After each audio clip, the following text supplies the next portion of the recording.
Friends, welcome to Smile Talk paramedical channel. Friends, KE ವತಿಯಿಂದ ಇವತ್ತು ಒಂದು ಲಿಂಕನ್ನು ಅಪ್ಡೇಟ್ ಮಾಡಲಾಗಿದೆ. ಬಟ್ ಅದರ ಬಗ್ಗೆ ಯಾವುದೇ ಥರಂಥ ಸ್ಪಷ್ಟೀಕರಣ ಇಲ್ಲ. ಆದರೆ ಒಂದು ಲಿಂಕನ್ನು ಇಲ್ಲಿ ಅಪ್ಡೇಟ್ ಮಾಡಿದ್ದಾರೆ. ಇಲ್ಲಿ ನೋಡ್ಬೋದು ನಿಮ್ಮ ಸ್ಕ್ರೀನ್ ಮೇಲೆ. ಇಲ್ಲಿ UGCET 2020 ಮೊದಲನೇ ಸುತ್ತಿನ ಆಯ್ಕೆ ಪ್ರವೇಶ ಲಿಂಕ್ 23 ಅಂದರೆ ಇವತ್ತು ತಾರೀಕು 23 ಇವತ್ತಿದು ಅಪ್ಡೇಟ್ ಆಗಿದೆ. ಬಟ್ ಇದು ಕ್ಲಿಕ್ ಮಾಡಿದರೆ ನಿಮಗೆ ಏನು ಬರುತ್ತೆ ಅಂದರೆ ಇಲ್ಲಿ ಆಪ್ಷನ್ ಎಂಟ್ರಿ ಮಾಡಲಿಕ್ಕೆ ಲಿಂಕ್ ಓಪನ್ ಆಗ್ತಾ ಇದೆ.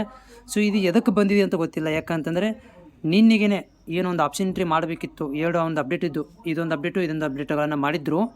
ಅಲ್ಲಿಗೆ ಏನಾಗಿತ್ತು ಅಂತಂದರೆ ಒಂದು ಆಪ್ಷನ್ ಎಂಟ್ರಿ ಮಾಡುವಂಥ ಪ್ರಕ್ರಿಯೆ ಮುಗಿದಿತ್ತು. ಆದರೆ ಇವತ್ತು ಏನು ಮಾಡಿದ್ದಾರೆ ಅಂದರೆ ಮತ್ತೆ ಫರ್ದರ್ ಆಪ್ಷನ್ ಎಂಟ್ರಿ ಲಿಂಕನ್ನು ಓಪನ್ ಮಾಡಿದ್ದಾರೆ.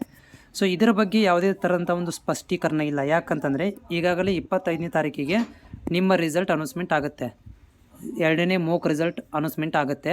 ಆದರೆ 23ನೇ ತಾರೀಕಿಗೆ 7 ದಿನ ಮೊದಲೇ ಮತ್ತೆ ಇವರು ಆಪ್ಷನ್ ಎಂಟ್ರಿ ಲಿಂಕನ್ನು ಎದಕ್ಕೆ ಓಪನ್ ಮಾಡಿದ್ದಾರೆ ಅನ್ನೋದನ್ನು KE ಸ್ಪಷ್ಟೀಕರಣ ಕೊಡಬೇಕು. ಬಟ್ ನನಗೆ ತಿಳಿದು ಬಂದಾಗಿ ಏನಂತಂದರೆ, ನನಗೆ ಅನ್ನಿಸ್ತಾ ಇದೆ ಈಗೇನು ಆಪ್ಷನ್ ಎಂಟ್ರಿ ಲಿಂಕನ್ನು ಓಪನ್ ಮಾಡಿದ್ದಾರೆ ಇದನ್ನು ಮತ್ತೆ ನಿಮಗೆ ಎಡಿಟ್ ಮಾಡ್ಕೊಳ್ಳಿಕ್ಕೆ ಓಪನ್ ಮಾಡಿರ್ಬೋದು. ಈಗಾಗಲೇ ನೀವು ಏನು ಸಬ್ಮಿಟ್ ಮಾಡಿದ್ದೀರಿ ಆ ಒಂದು ಡಾಟಾನ ಹಾಗೆ ಹೋಲ್ಡಲ್ಲಿಟ್ಟಿರ್ತಾರೆ ಅಥವಾ ವೆರಿಫಿಕೇಷನ್ ಮಾಡ್ತಿರ್ತಾರೆ. ಈಗೇನು ಲಿಂಕ್ ಬಿಟ್ಟಿದ್ದಾರೆ ಇದನ್ನು ನಿಮಗೆ ಎಡಿಟ್ ಮಾಡಲಿಕ್ಕೆ ಬಿಟ್ಟಿರ್ಬೋದು. ಇದು ಫೈನಲ್ ರಿಸಲ್ಟಿಗೆ ನಿಮಗೆ ಅನುಕೂಲವಾಗ್ಬೋದು. ಅಂದರೆ ಇವಾಗಲ್ಲ, ಯಾವಾಗ ರಿಸಲ್ಟ್ ಬಂದ ಮೇಲೆ ಮತ್ತೆ ನಿಮಗೆ ಎಡಿಟ್ ಮಾಡಲಿಕ್ಕೆ ಕೊಡ್ತಾರೆ. ಆ ಒಂದು ಲಿಂಕನ್ನು ಇವಾಗ ಅಡ್ವಾನ್ಸ್ ಆಗಿ ಇದನ್ನು ಅಪ್ಡೇಟ್ ಮಾಡಿರ್ಬೋದು. ಇದಕ್ಕೆ ಸ್ಪಷ್ಟೀಕರಣ ಕೂಡ KE ಇನ್ನೂವರೆಗೆ ಕೊಟ್ಟಿಲ್ಲ. ಬಟ್ ಲೇಟ್ ನೈಟಾಗಿ ಏನಾದರೂ ಇದಕ್ಕೆ ಸ್ಪಷ್ಟೀಕರಣ ಕೊಟ್ಟರೆ ನಾನು ಅಪ್ಡೇಟ್ ಮಾಡ್ತೇನೆ.